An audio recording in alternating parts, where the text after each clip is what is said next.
Hello, you're watching World Talks on TVP World. My name is Sasha Farbach. North Korea has answered a U.S. attempt at de-escalation with another show of force, firing around 10 short-range ballistic missiles on Thursday, just a day after Washington and Seoul announced they were scaling back major joint military exercises. Now, the launches come as Pyongyang deepens its military relationship with Russia, supplying troops, ammunition, and ballistic missiles for Moscow's war against Ukraine. Joining us now is Stankomir Nicieja, Associate Professor at the University of Opole. Good to have you with us. Hello, good morning. So President Trump offers this gesture. The response by North Korea is missiles. So what exactly, how do we interpret the messaging here between these two countries? Situation seems to be predictable and stable. I don't expect any other response from North Korea. In recent years, we have the build-up and escalation of their nuclear program, and many received the very warm words of President Trump as very astonishing, especially in the context of the war in Iran, which is all about acquiring nuclear weapons by the Iranian side, something that recently Kim Jong Un said they have been vindicated by the events in Iran, that getting the nuclear weapons and developing capabilities, the delivery systems for those nuclear weapons, they have been vindicated in the program, and that there is a right direction. So this kind of the military exercises are in a sense routine. They happen almost every year, and almost every year North Koreans respond with some show of force. This time we have some ballistic missiles sent into the Sea of Japan. But on the other hand, we can see some kind of scaling back, because in the past years, North Korean state television would normally boast about those missiles, would show images of rockets being launched, and the government this year there's been silence. There are no images. There is no boasting. So, at least on the propaganda level, we have some scaling back, but in real actions, nothing of the sort. Mm-hmm.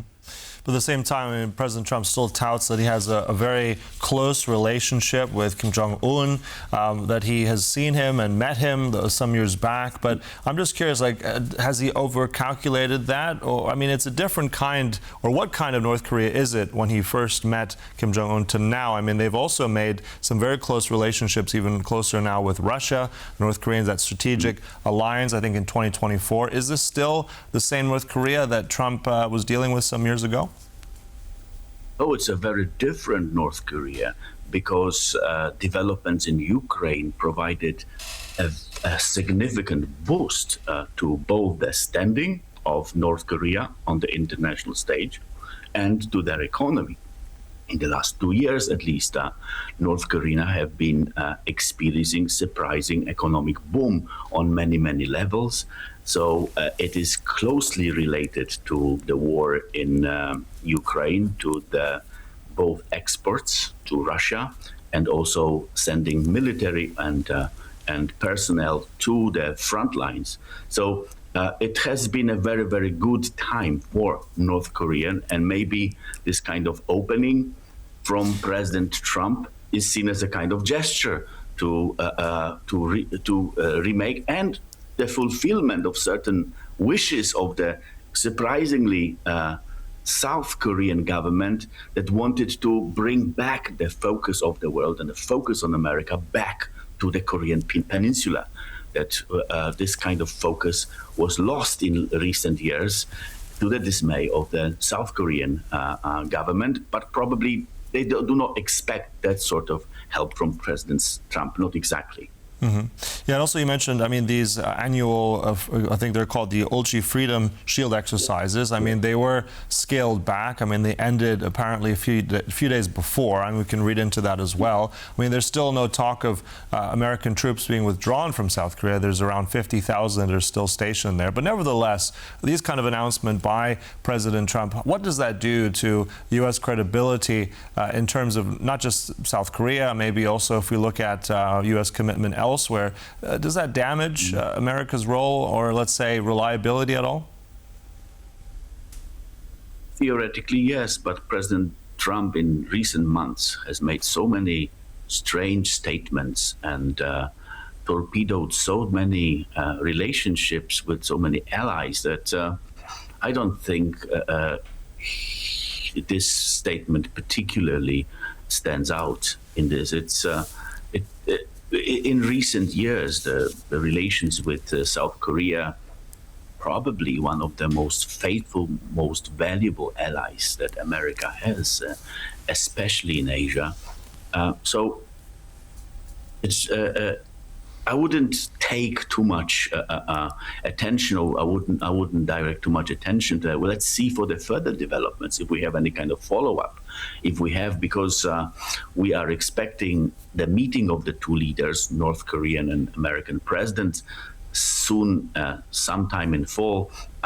We'll see what concrete steps, agreements. There have been 3 in the previous term from President Trump, and there were 3 major meetings, 3 meetings between those two leaders. Very little came out of them. Interesting point. Also, you started talking about how this relationship has changed. The situation has changed very much because of the war in Ukraine. Let's talk about that for a moment, because we've had already that North Korean commitment to the war, sending troops into that battlefield. I mean, most of them apparently repulsed. Nevertheless, that really did change things. There's apparently this is according to the Ukrainian side, that they believe more will be sent. Also, with this development, potentially also launchers of ballistic missiles that could potentially be deployed to Western Russia. I mean, if that were to come to pass, how does that change the dynamics here? In this context, North Korea becomes one of the most important allies of the Russian Republic in this conflict, but also from the North Korean side, they are getting crucial experience in the most advanced battleground in the world. They are developing practical skills. They are honing their equipment, and they are testing the equipment in the battlefield during a crucial development. So it is beneficial for them economically because they're earning a lot of money, but also they're earning the experience that they need to fight any future conflict and to become a major power, both in military capabilities, but also this is directly connected with their international status. They are no longer a pariah state as they used to be in the previous North Korean administration. If you remember those vivid images from last September, where Kim Jong Un was invited to Beijing and was together with President Putin, the major guests at this crucial display of Chinese force, and also the birth of a new kind of world order in which China, along with Russia and North Korea, are key players that cannot be ignored. Yeah.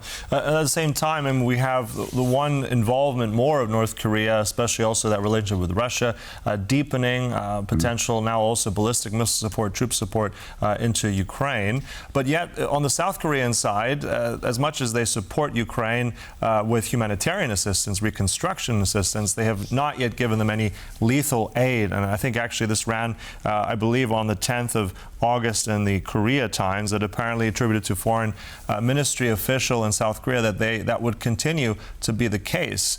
Just to explain briefly, why is that, and do you see that changing? Could South Korea step in here and also help Ukraine more than it is currently doing?